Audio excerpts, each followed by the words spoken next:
I've been trying to record this video all afternoon.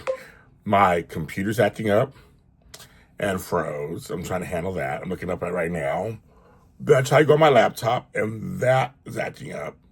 Then I tried to come up here on my phone, trying to get this. I can't even get this to look. I'm like, what am I doing? Where should I put to look over here? I think.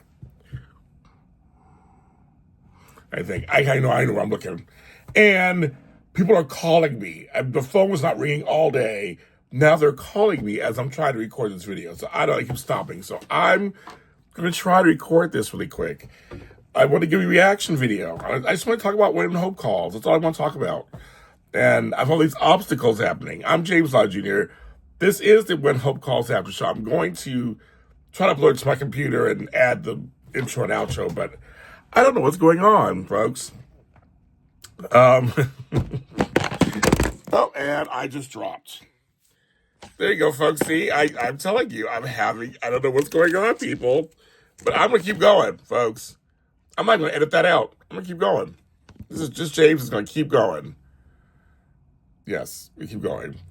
So, and the reason why this is so late, I apologize, because I had other problems happening. I'm in the season of problems for some reason. I don't know what's going on. I'm handling them all, trying to make it through. Ugh, it's like it's something else. I have to smile, I have to laugh because it's ridiculous. But why did I put episode 4 out before? Situation with my family that I take care of. It took a week to take care of. I'm still taking care of it, but I'm got a handle on it. So if I'm able to watch the show and do my recaps. So this season it was supposed to be every Monday. Didn't happen that way. The season's so short. It's ending this Sunday. I wish there was more. But I just want to tell you as I begin this, hello podcast listeners, please make sure you follow the show because more is coming. And then you watching here is JLJ Media, YouTube.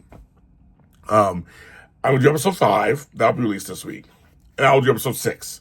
And that will be done actually right after the finale. I will have that out this week and begin next week. So those 2 episodes are coming out. Then also I'm working on interviews with some of the cast and the writers. So that will happen. I'll show episodes of those too. So the show may end on Sunday, but we have more stuff coming. Plus people will be probably watching the shows. They'll still be on the streaming services after the finale. So it'll still be out for everybody to watch or rewatch. Also, I'm gonna do some episodes on like a season overview. Now we watched all 6 episodes, what I think as a season. Might do some top 10 lists. I mean, who knows? So make sure you're following wherever you find this, and and more episodes are coming because it's such a short season. I want to give you guys some more content and for more time for us to talk about this. And right now, we don't know. This is season 3. We don't know yet. We'll give ourselves some time between that. So I was watching the show and I was taking my notes. I do. I want you guys. I take notes. I'm showing people. If you're listening, you don't see it, but I'm showing people at home. I do take notes. I have a bunch of notes. It's like I can't even know how to do this. A bunch of notes. But then it hit me when I was getting putting my hat on and washing my face. What this episode, because this show is so much quieter, as best way I can put it, compared to its parent show, When Calls to Heart. It's not flashy. It's not just action-driven, big, huge stuff. It's a quieter show, and I like it. But I'm always thinking, well, what can I say? Are there themes going on? This episode 4, The Truth Shall Set You Free, literally had a theme, a running theme, and it hit me when I was in the bathroom washing my face.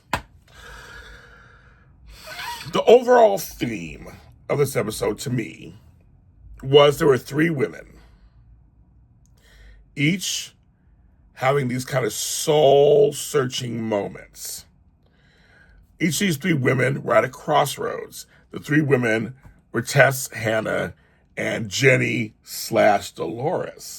Remember we saw that name a few episodes ago? They were each going through something through this episode that was pretty serious for them and life-changing. We'll start with Tess. This whole episode, Tess was just running around, trying to get talking to everybody, trying to get going. What's going on? Just so unhappy. She wanted that Lawrence Ranch. Hannah turned her down. She did not like that.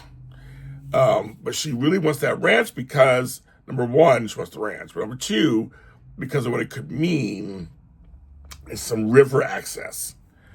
So, and he also mentioned this whole Camp Pemberton thing about some cattle stuff. So there's two things going on there. But what got me with this was that, okay, she's really feeling this, wanting this ranch to help expand her horizons and everything. And Tess is pretty serious. So she has that going on. Hannah is really coming to terms with her life in Brookfield. Now, I also know something, too. I didn't know this before. I mean, maybe I wasn't paying attention, but the show has been, I'm seeing it's billed as Brookfield, a When Hope Calls story. Was that always there? Did I just not notice that? Anyway.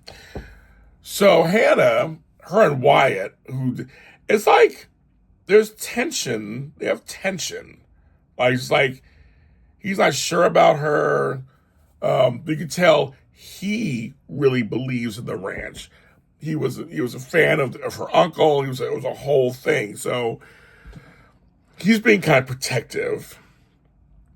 And with her, he's a little terse with her. They had a couple of fun moments, but a little terse. And when he saw that one of her boxes, her childhood boxes was sitting out, and one of her drawings, I want to live here forever, it hit him a little bit. So you could tell. This drawing, she was 10 years old, this horse or whatever, that it hit her that she went off to this other life, but she did like it here in Brookfield. So she's kind of at a crossroads too. It's like she has her business in St. Louis, but it's her uncle's legacy, which is kind of her legacy. I could tell through the episode she was kind of going back and forth. There's auctions coming, and so there. So we have that. So then we intersect the two of Tess and Hannah. Their agendas aren't working. And I thought it was very interesting because when they had it led to the big auction. And I was surprised. I didn't know they were going to do this. They had Hannah stop the auction. They already started the bidding. They were like at $26,000, and she stopped it. Because Wyatt said, there's some great lines in this episode too. Wyatt says to her, she's like, what would my uncle want what would he want? Because we have a guy, this guy, what's it, Huntsman. What should I say his name? Jerry Huntsman, who shows up, works for L&M Cattle Company out of Chicago. He's their business agent, and which that bothers Tess, of course. And that's how Tess gets the rest of the folks, Harley, Ray, Ken, all together, say, well, let's work together to outbid whoever. We don't want a corporation in our town. So there's that corporation versus big town thing. And they'll figure out how to divide it later. But they're just like, we all have the same interests.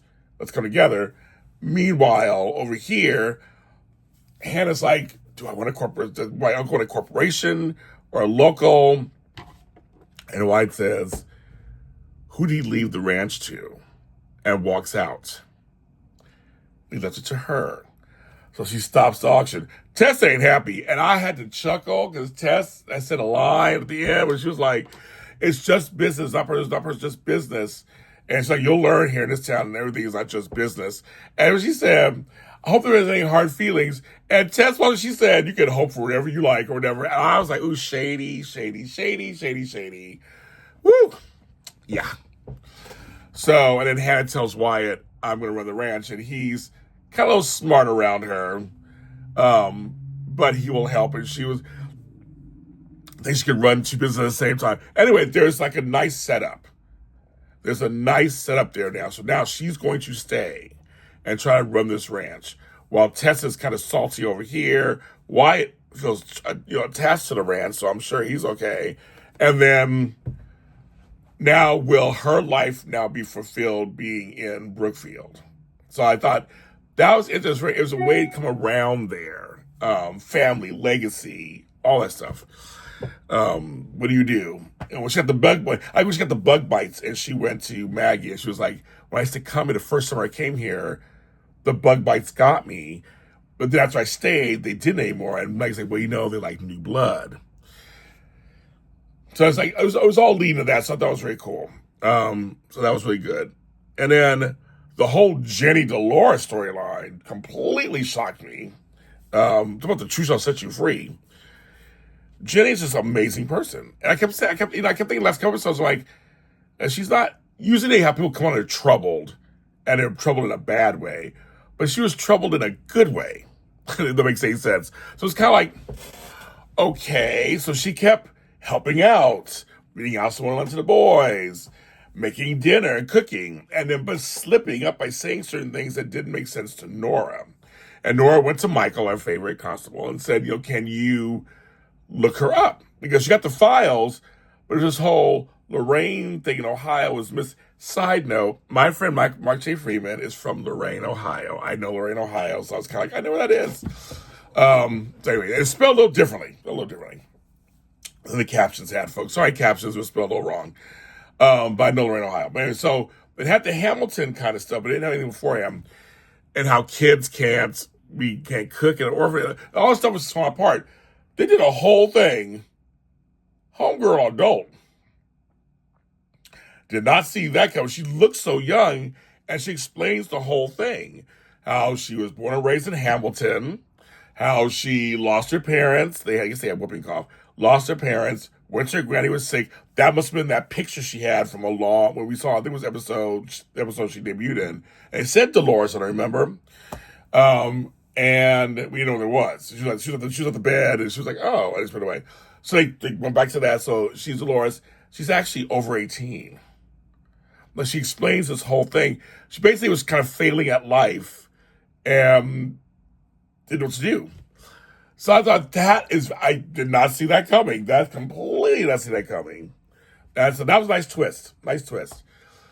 But she found a home here. She likes it. And Eleanor and Nora decide to keep her on, but she can't obviously stay in the same room as the kids, but just give her room and board there and she can help. They can't pay her, but she can get a part-time job and get some of her own money and build a life there. So they're going to, I love that resolution. They're going to help because she's so good with the kids and stuff. That's really cool. So they're going to keep that going. So I like that. But that was I would give the show, like I said, for such a quiet show, did not expect that at all. At all.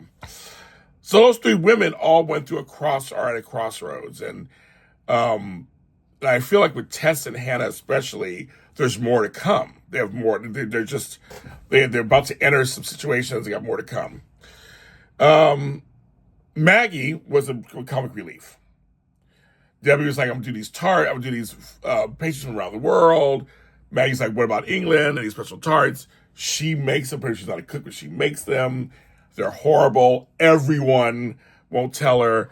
Oh my God, when Joe said to the constable, to Michael Fletcher, he said, you're going to arrest her?